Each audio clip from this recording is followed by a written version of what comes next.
Greetings, Starseeds and Lightworkers. Ava here, and today we have a very special episode. And I have decided to bring on my husband, Yeshua, today. Welcome, love. Thank you. Good to be here. Yeah. So we're going to, we have a big announcement that we're going to be sharing with you all here toward the end of the video. But before we do that, we thought it would be fun to get a little taste of what DiYeena's like more in a conversational way. Because wouldn't you say it's quite different? Mm-hmm. As being somebody that lives with me and gets to see DiYeena quite frequently versus what is posted on YouTube. Right. What would you say is the difference there? Well, just the way that she shows up in a group when there's other people around, she can really read energy. She's very intuitive and psychic, of course, so she's able to sometimes tune into my questions more than I can even tune into them myself. Yeah. And get to the deeper underlying piece of it. Great. Yeah. So you have some questions you want to ask on all of our behalf? Yes. Great. So those of you who are new here, welcome. And I'm going to go ahead and just go right out and we'll put you in touch with the Pleiadians. Here we go. Greetings, this is DiYeena of the Pleiadian Family, you see. And we are here always, what do we say, to bring the... Light. No. Bring the love. Bring the love, yes. We are in the light bodies, you see, bringing and reactivating the energetics of the love, you see, the full spectrum of the love. So we are so grateful to be here. Is this for the on the line? Yes, we're online. We're doing the on the line with the YouTube. Yes. This is so exciting, you see. This is the first time we do it with another in this way, you see. This is very good, you see. So what do you want to know? What do you want to talk about, you see? Well, I guess the first thing is just about, well, do you have anything you want to share? Well, you called me. I know. You called us, so the way it works, you go knock, and you say, who's there? You open the door, and then you usually go, is there anything you want to tell me? When you go to somebody's house for just knocking on the door, usually you say you come with a purpose. Right. No, you're entirely accurate. Yes, so what is the purpose today? So, well, I wanted to talk about relationship. Oh, this is a good topic. Okay. Yeah. So the question is just about masculine, feminine polarities and what you can share about that dance between the two polarities. I feel like we just talked about this in a recent episode about the importance of polarity within the context of where you are right now on the earth. You see, you're on the earth in the three-dimensional reality, you see, and some of you are playing in multidimensionality and you're awakening to that part of your beingness, but in the context of you are where you are. You see, you are not on Era in the Pleiades right now. You are on Earth, you see, in the three dimensions, you see. And within that contains a wide range of polarity, the full spectrum, you could say, you see. And that is where all of the magic happens, you see. It is where the power lies, is in the full spectrum of creation, you see. So when you have, it is like when you have a battery, right? You have a negative and a positive, and that is what makes the juices flow, you see. It is similar with anything in creation. That is where the power is, you see.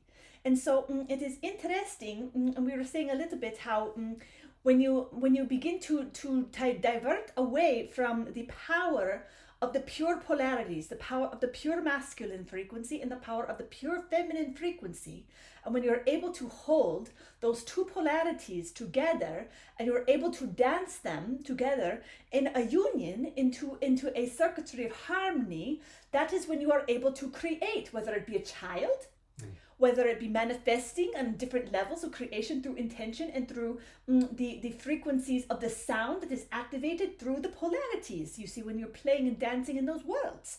You see, but what is happening oftentimes now, we are experiencing a world that is pushing toward more neutrality. You see, we are moving away from the polarity. We are in the almost in the name of equality. You see, you hear this buzzword, equality. We want everyone to feel equal, and we want everyone to have a fair say, you say, and this is true in a certain way, but the way that we are going about having having ourselves being recognized as the full spectrum of creation as we each are, and that in the unique sparks that we are, or fractals of consciousness, we are not equal in that way. In fact, we are all very unique, you see. And so equality is not necessarily the correct finish line to be going after, you see, so to speak. Because what it does is it really takes away from honoring the each individuality, the sovereignty of each individual spark and what they come for, you see.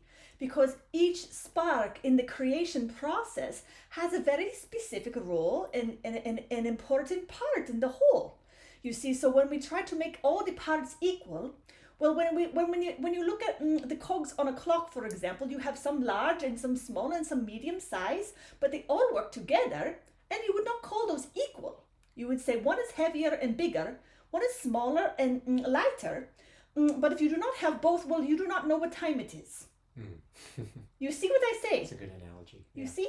This is the analogy we used the last time, so we might have some people turning it off because DiYeena is saying the same thing twice, you see, a little bit.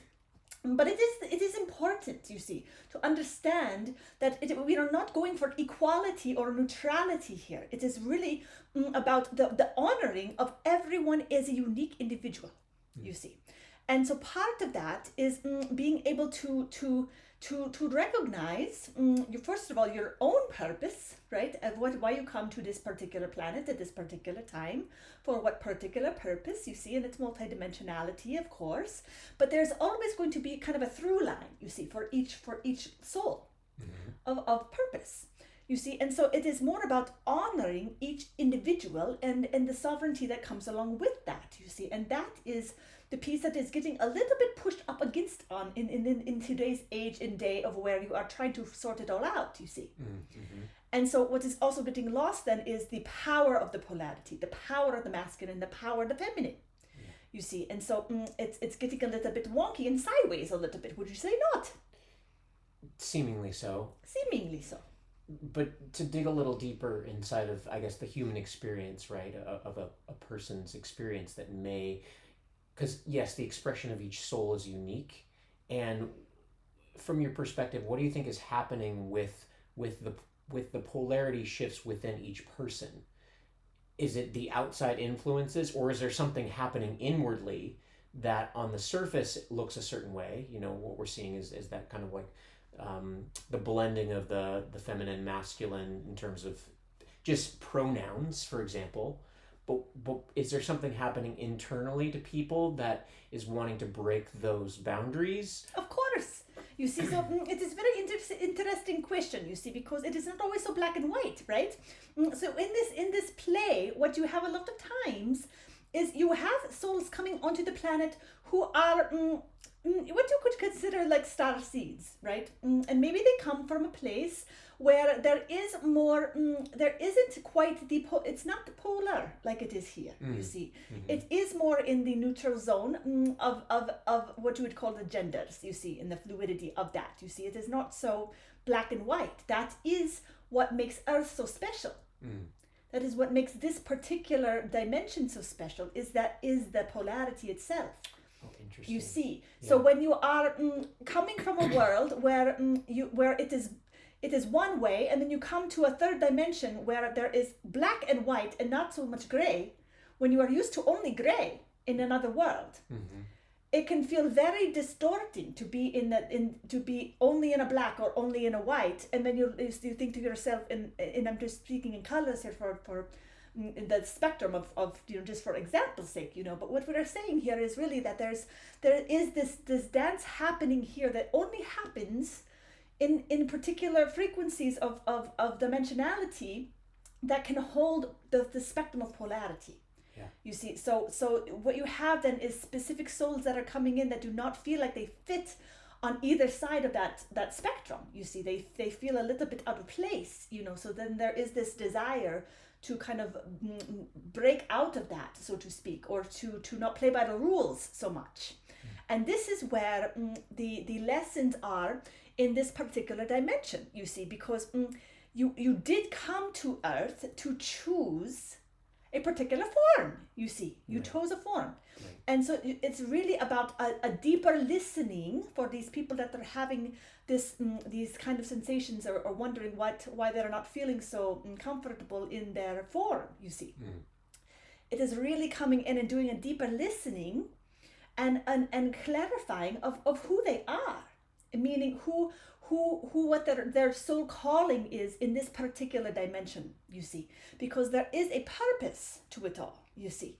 And so to get the clarity requires the ability to listen using the good listening ears, like we like to say. You have to get the good listening ears to be able to really have mastery over a place like Earth, because it is much more challenging to be in a place like Earth than it is to be in a place like the Pleiades, you see, for example, for many reasons. But being in the polarity is the main one. There is not so much the duality in the higher dimensions. You see, you're playing with a much smaller range of frequency. And that is what we talk about, the mastery of love, is those that come in here, the starseeds in particular, and the light workers in particular, that come to the Earth now. It is because they want to master the energetics of love, the experience of love within polarity, within the full spectrum of it, you see. So as we have this dance here, we do have people kind of wandering in the middle, not quite clear, and that requires the deeper listening to get the clarity on who you are, so that you can really understand why you chose the vessel that you chose. Right. Because it comes with it's purposeful, you see. Everything has intentionality and purpose, and sometimes we get a little bit lost along the way, and we don't always remember why we come to the Earth. Whether it is confusion around, we call it, do it with the gender identity and all the things that are going on in today's world, you see, or it is or just purposeless, you see, not knowing what to do with your life, you see. It shows up in so many different ways, you see, and so it is all requiring the good listening ears, if that makes sense. Yeah, I mean, I find this question interesting because I'm fascinated with the near-death experience. Yes. Done a lot of research into that, and from what I can see, from what I've researched, that every single person comes into this experience with a specific intention, and we chose the body that we're in. We chose our parents. We chose our life situation because that's exactly the life experience that we have chosen to have. Yes, exactly, precisely. Yeah. Yes, and this is something that is true regardless of what the mission is, what the intent is, and for some people it is to simply forget. That is the mission. You come and you forget. You see. Interesting. Yes, so it can be a wide variety. You see. Yeah. And some people don't always complete. You see, and that's why you have certain people maybe hanging around a little bit longer than they were more meant to, so to speak. You see, where we have the phenomena of ghosts, what you say, things like this, or psychic energetic attachments, and all of these kind of things. I see. They get lost in this dimension, thinking that this is the only dimension there is, and so when they pass on, they don't quite rise back into the world of spirit. Yes. In my language, that's yes, exactly, and it's partially because maybe they feel like they didn't quite do what they came for, what they signed up for in the beginning. They had this realization, I did not complete my mission, you see, but they're a little bit between the worlds, and so that creates a little bit of a situation where they just they're staying a lot around the Earth a little bit longer in an attempt to complete, you see. Yeah. Is that, I mean, I know the rates of suicide have gone up a lot, which obviously is kind of like, actually, that's a question I want to ask you. For some people, is that necessarily a part of their path, that they're meant to end their own life, or is that a forgetting of what they're here to do and they want to end it early? But that, do you kind of see what I'm getting at? Like, yes. There could be multiple pathways. Yes. So what some people choose is they choose maybe more of a difficult path, you would say, or more karmically challenging or fulfilling in that sense, where you're going to say, I'm going to come into the Earth and I'm going to do a lot this time around, right? Or I'm really going to move through the muck and the mire, so to speak. You see, you're really going into the nitty-gritty of it all. You see, getting your hands dirty, so to speak. Yeah. You see, and really having a hard life, some people. Yeah. You see, but they come in with the free will choice, you see. So it is not it's not fatalism. Yeah, it's not victim because they chose it. And even the choice once you come into the body is not fixed. You see, there are multiple timelines available. So there's always an option to choose life. You see, to choose to live, to choose to continue on, and then there's always the option to not. You see, and so there are timelines available for every soul, that depending on certain decision points along the way, or like forks in the road, so to speak. You know, as you're coming on these major life points, you see, you have these moments where there is a decision point, and that is the beauty of the free will. You see, and this is where we get into what you call the I, you see, of what is happening here with this type of mixing of the pieces of the human blueprint. You see, you understand what I'm saying here. I'm trying to be a little bit cautious with the wording, but we're really talking about what you call it, the Mr. Musk. You see, and that trajectory. You see, of what happens when you take intelligence that is not necessarily of the original blueprint, we shall say. Yeah. You see, and then they're now mixing it with the humans, you see, and seeing, you know, let's do some experiments and see what happens, you see. And when you begin to do that, you're really playing in a way that that limits access to the free will pieces that really make this whole cosmology operate in a good way, you see. Because that is what really allows all of this to happen, is the aspect of the free will of each individual fractal as they come into their form and their choosing of the way that they move. You see, and if you have something coming over that is more machine operated, telling you how to do it, you see, then that takes over the free will, and then we come into all kinds of difficulty, you see, from that type of path, you see. Sure. So we have to be mindful of how we move forward, and the types of curiosities that we decide to follow, you see, out of whatever desires, you see, from each side of the playing field, so to speak. Yeah. Okay. We got a little sidetracked. No, I just wanted to dive into that a little bit, because out of my own curiosity.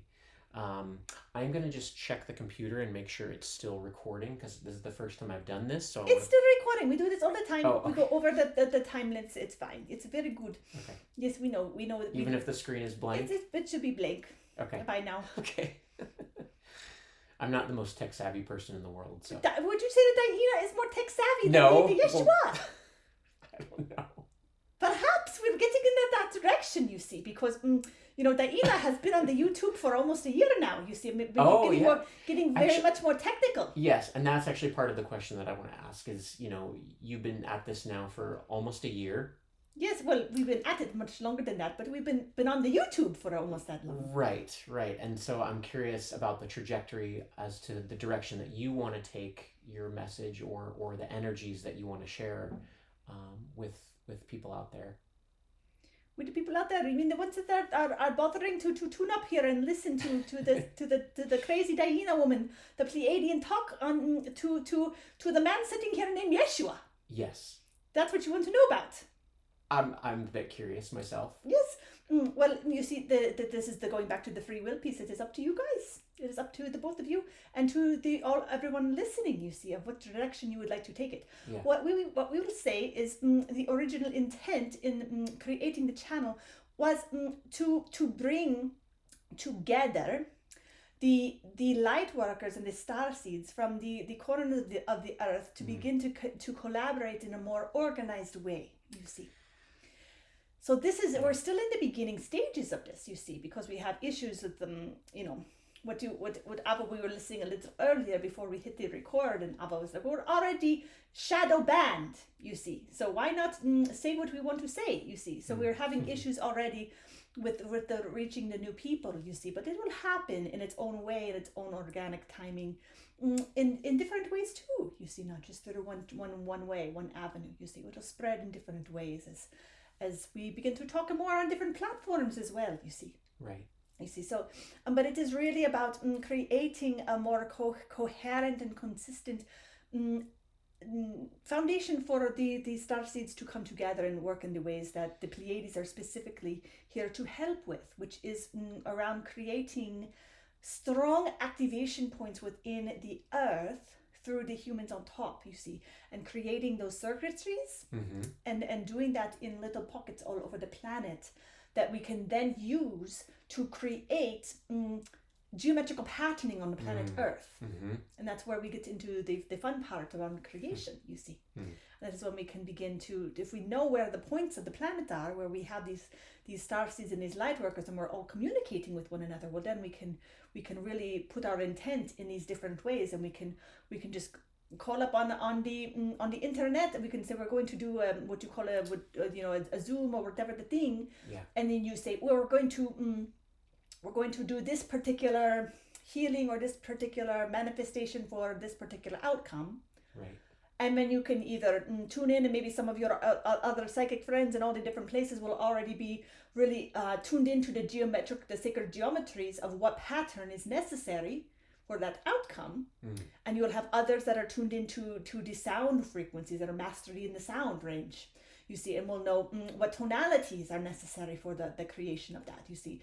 And then you begin to play, you see, and then you begin to visualize the formation of these particular points on the planet, you see, and then you're working within the earth, and you are working within your own forms, and then you are bringing down the cosmos, and you're working within the synergistic way with all of these frequencies and energies, and that is how we create, you see. And we are doing that through the power of polarity to bring it back full circle, so to speak. You see, so it is really important in those moments where we have people holding both in the strong masculine and the feminine in order to create in these powerful ways, through the actual form, using particular tonality. So you're going to have people in each of these points that are going to begin to come forth who have mastery in these different areas, and you'll be able to really co-create in that way. Isn't that fascinating? It's beautiful. Yes, so that is one of the main reasons why we come and where we're going with this, and it's just to get more and more people curious about it, you see, and to get to just maybe even just entertain a little bit more. You see, that DiYeena loves to laugh, you see, and play and joke around a little bit, and it's much easier to do when we have a little bit of the banter like this. You see, we have another person to talk about and talk with. You see. Yeah, absolutely. It's that old adage: when two or more are gathered in my name. Right. Yes, it is the circuitry. Yeah. Yes. So one of the questions I have is kind of about the different lineages that are out there, right? So you're obviously a part of a lineage, but there's other lineages seemingly different, right? The lineage of Isis and some lineages in the Christ consciousness that have come through on the planet. So what is the connection between those different or seemingly different pathways? The different messages that come through, is it all coming from the same source? Are you intentionally coming here to each kind of share a specific piece that we're meant to put the pieces together ourselves as a species, as a collective? Yes, it's a very good question, you see. So ultimately, yes, it comes from the same source, you see. And then there is the what you consider the fractaling, right, of consciousness that creates these almost little segments or pockets of consciousness that all carry their wisdom, that all carry their unique perspective, you see. And so many souls travel together within these collectives and in these groups over the course of the dimensions and the timelines and the parallel lives, as you would call it, you see. So it's all happening simultaneously. And in that way, what you have then is the frequencies, so to speak, of Pleiades and other different groups, what you call extraterrestrial groups, so to speak, that all have a little bit different flavor, right? Different flavor, slightly different missions, right? Different purposes. Because again, you have the play of the light and the dark. You see, that is making the whole play work together, you see, of consciousness. So you have some that are maybe playing around in the neutrality, some that are just all only in the light, maybe a little bit afraid of the dark, so to speak, and then you have people in the dark that are a little bit afraid of the light, you see. So it works the whole way, you see. And then the ones, what we would say is lineage only works in the third dimension, in the earth way of relating, because it requires a concept of time where it goes backward in time, where you can trace along a line. That's what lineage means, is it on a line, correct? Right. Yeah. So you have to think about it more holistically and more like a globe, you see. It's more like a breath, you see, and it is more inclusive than this person learned from that person who learned from that person who learned from that being, or whatever, you see, in creating a line. What we will say is it is really about frequency and a matching of a specific frequency that opens you up to information, to receive information that is also resonant on that particular frequency, which resonates on particular dimensions. Yeah. So within that, then you have certain people that are maybe playing in the world of different multidimensionalities, who have awakened their light being, their light body on this third dimension. They have really gone all the way up, like Jesus perhaps, working within all the way up to 33rd, you see, when he was in the form. How do you do that? Well, obviously there are times when he would be able to leave the body, so to speak, be in the body.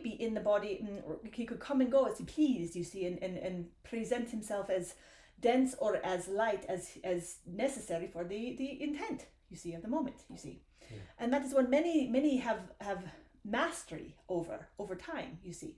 And so it is less about particular lineages and more about when you are at a certain frequency and of dimensionality, and your consciousness is available for that particular dimension, that is when you're going to receive that level of information that is available in that dimension.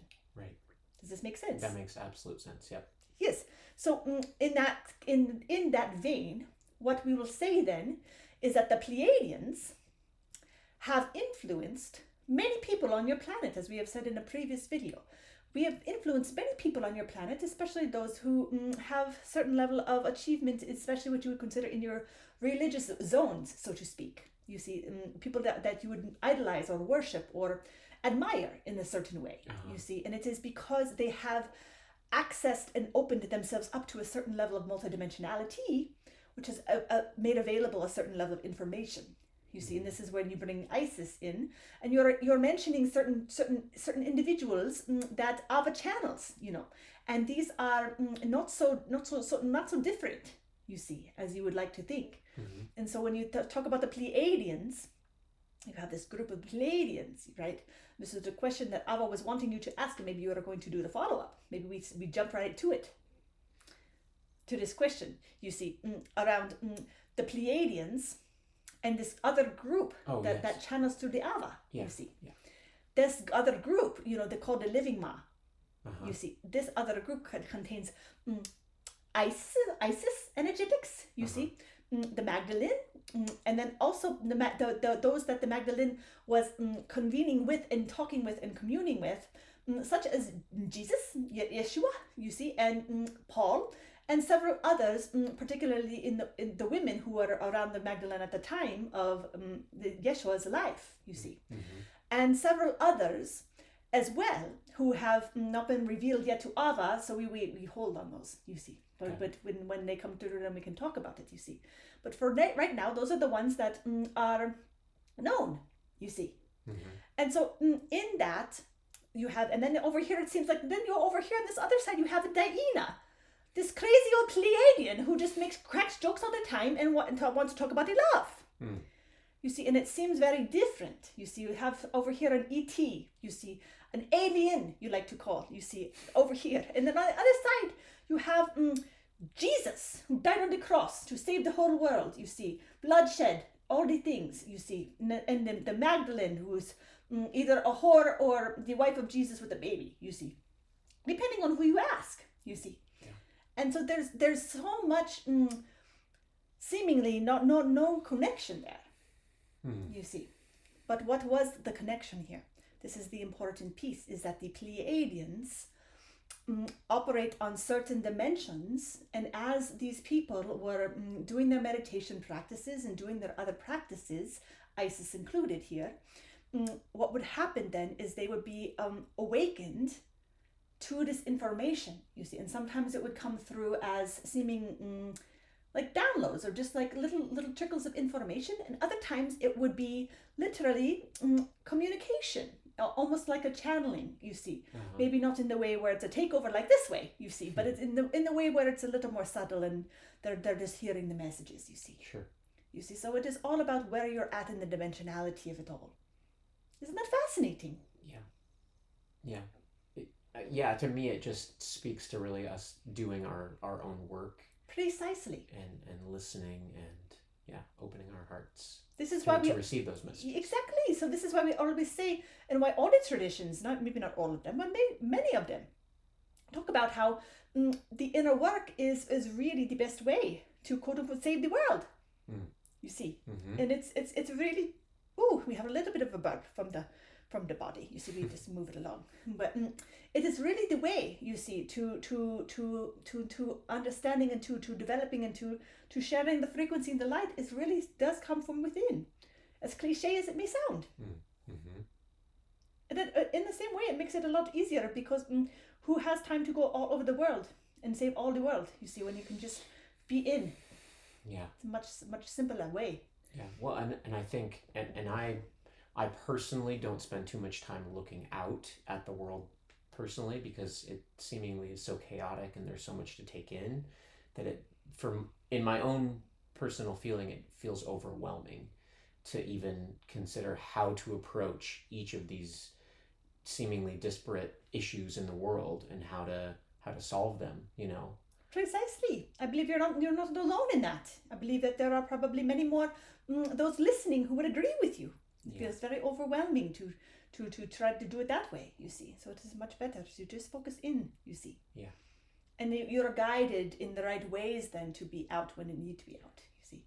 Right. And it's much more self-empowering too, because when you get your own messages about how to serve, how to heal, how to help humanity and help the world, then it becomes individualized rather than this seemingly like, oh, we all need to do this, or this is how we all need to do it. It's like, no, we each have our own personal mission and how we show up. Precisely. This takes us back full circle again. You're getting good at the circuitry. You see, back to the original question, you see, of the polarity and the choosing of the getting the good listening ears so that you can really hear your own purpose and your own reason for being here, you see. That's good. Yeah. We feel maybe there's one more question. I don't know. Well, actually, I have a very special connection to trees. I always have, ever since I was young. Whenever I'm around trees, I just feel at home. I feel a sense of peace. I feel a sense of belonging. I feel safe. Can you speak to the intelligence of trees and what they offer on this planet? Because that's seemingly, right, on the outside, it's also an issue as well, right? The destruction of the trees, the cutting of the trees. Can you speak to the intelligence of the trees a little bit? And absolutely, you see, because when you have what you have as above so below, you see, is really reflected in the power of the tree, you see, because as you look underneath the ground, you have all the roots, you see, that spread out underneath the earth, and they connect to each other, you see, and so they are communicating with each other. And it is through the communication of one tree to another that can tell everything about the entire ecosystem it resides in, you see, from any dangers to anything coming, you see. And so there is and it's very alive. It's very alive. It's dynamic. It's always breathing. It's always moving. It's always listening and communicating with that network, you see. So it is a network, you see. And so the reason why the humans feel so cut off, you see, when we experience the trees in such a powerful way, is because it is very similar to how the humans operate as well, you see, as above so below. And when you look at the energetic body of another human, you have a similar energy as you would a tree. You see, so you have, it's like the branches on the top, you see what you call it, the toroid type of field, you see. And so you have that below your feet and above your head, and it's moving in that energy, and it is connecting to the other humans next to you. We are connected right now in our toroids, you see. Right. And so I am receiving information from you, You are receiving information from me, and it is not simply our words. You see, our entire fields are co-communicating with each other, you see, and they're co-regulating, you see. And so when you are used to, and you have to think a little bit more about how we used to live in the world, even just 100 years ago, where it would be more in these little pockets of families, really. You know, you could call them tribes or communities of people, right, living together. They were all a unit of these, of trees, really, right, working together as the trees work together in a more moving kind of way like that. And so they were able to, there was much more intuition in the humans because of this, because they were working into a relationship with each other through their fields, their energetic fields, their auras were always touching in some way. Yeah. You see, so they could feel each other. They knew intuitively when somebody was hurt in the woods, for example. Yeah. You know, they would know when something was wrong because they were tuned in to the unit, so to speak, in that way. And so the trees provide that for all of nature, for all of the life. You see, they provide that anchor point of communication, of networking. You see, and so when we cut off our network, we are cutting off our intuition, and we are cutting off our ability to communicate with one another. And we are cutting off our ability for the ecosystem to communicate with itself. Because all the living beings, the other plants and animals, also rely upon this network of the trees, you see, to create that as the foundation. So it is very disruptive, you see, to have the trees being cut down without much care, you see, and so there needs to be a little bit more mindfulness in how we move through the earth and what we're doing, and how we are really affecting the subtle energetics of everything when we make a decision to do something like cut down a tree. You see. Yeah. Yes. Yeah, and one of the things that came through for me as you were talking about the communication amongst all the trees, right, is that yes, they're communicating about each other's needs or what's present in the field, but they also are working in alignment with each other, right? They all have the energy of survival and thriving, right, to grow their community, and they all have a similar, not to say mission per se, but I like to think hearing you talk about them reflects to me about how as a species everyone yes has their own mission and their needs. At some point, whether it's in community or in a family, there has to be a cohesion of purpose or of a generalized mission in order for there to be cohesion. You know, that's kind of what my takeaway, to be more in alignment collectively. Yes, you see, and that happens naturally in nature. There is not so much of an efforting to have a common mission, so to speak, because it simply is. You see, humans have this desire to move from the human being to the human doing, you see. And that is part of what is getting us all confused here. Yeah. And so the goal is also to kind of come back into the natural state of the human, which is more in the being state, you see.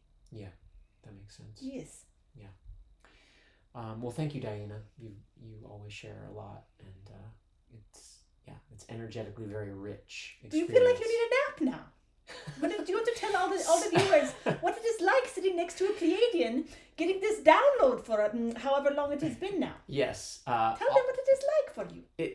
Yeah, energetically very dense. I've had times when I felt very tired afterwards, or even during. I've had moments where I feel like I literally can barely keep my eyes open, if I'm honest, because the energetics are so...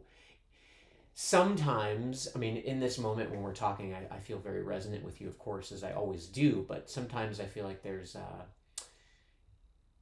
so much energetic information to take in and to hold that it's like my conscious mind can only handle so much, and so my body starts to kind of like relax and shut down, so my subconscious mind can take in more of that information. Because you're so smart to do that, you see.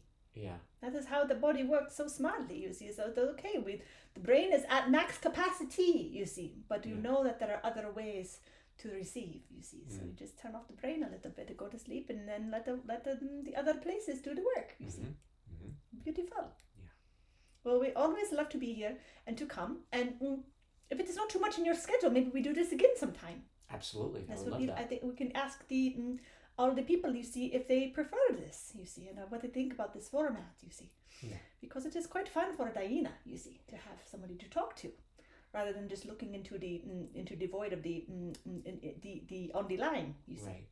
Well, and something you said earlier, and I'll offer myself in this way, doing a collective meditation. We could all be online at the same time, and we could all be collectively focused on something. I could be the moderator or something along those lines. And Very good if you think you can do it better than DiYeena. well, no, I mean you're moderating the higher stuff. I just mean like moderating The more. technology. We Yeah. understand. We are making a joke. Yeah. You see, we were talking about how DiYeena is probably better at the technology than the Yeshua. At times, maybe that's true. Yeah. We like to play a little bit. You would be a great moderator. That would be a great idea if everybody is open to it. It would be very lovely. Very good. Very good. Thank you. Well, blessings to all the community, blessings to Yeshua and the family, and we will be in touch very soon. Very good. Thank you, DiYeena. Welcome back. As we like to say, I trust that this message was exactly what you needed to hear. Do all the things, but how was that? It was great. It Yeah. was a great conversation. Yeah, it always is. Yeah. I could share a few pieces, Yeah, but I mean they've already seen yeah, it. no, So. I just mean like, what? Do you have any reflections on it for you? I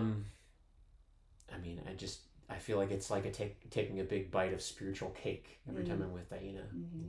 It's sweet. I obviously time to digest it a little bit and think about it for myself, but it's always very rewarding. That's what I can always say about my experiences with DiYeena. Great. Well, thank you for being here, and thank you for doing this. Yeah, absolutely. And we have an announcement. We do have an announcement. So, one of the things that has been going on the last, all winter really, is we have been growing our third child, who we are expecting really within the next month or so.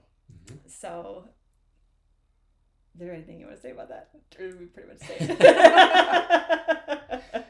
Yeah, obviously, Ava's going to have to take some time to just be with child and for us to be together as a family. But, I think... Well, I was going to say, we're doing our best to get some shows for you in the queue so that there's hopefully not any gap in bringing DiYeena to you each week. But if there is, that's why. Yeah. I just wanted to give you a heads up that if you're like, where's DiYeena this week? Oh, she's with a baby right now. Yes. Almost with a baby. So that is what is on the horizon here for us. And just wanted to let you all know that we're going to be having baby number 3 here pretty soon. So. And it's going to be a surprise too. It's true. Because we have one of each already, and we thought there's no need for us to know. We have boy clothes and girl clothes, and so yeah. And we did that with our first child, with Isaiah. We didn't find out ahead of time, so yeah, we have a pretty magical moment. Nice surprise coming our way here pretty soon. Home birth. We did home water births for both our first 2 children. Yep. So this starseed will, if all goes well, also get a home birth as well in the water. So we're excited about that and looking forward to greeting this little one Earthside very soon. Yeah, this one's packing a punch, I can tell. We already have 2 that pack a punch. This one needs to be like a Buddha baby, because we need a grounding rod in our family. There's a lot of energy with all of us, yeah. Well, thank you all so much for being here, for being part of this community. If you have any questions that you want DiYeena to answer, go ahead and leave them in the comments below, or you can head on over to the website and leave your comments there. And we look forward to seeing you all again next time. And nice to meet everybody. Thank you for having me. Blessings.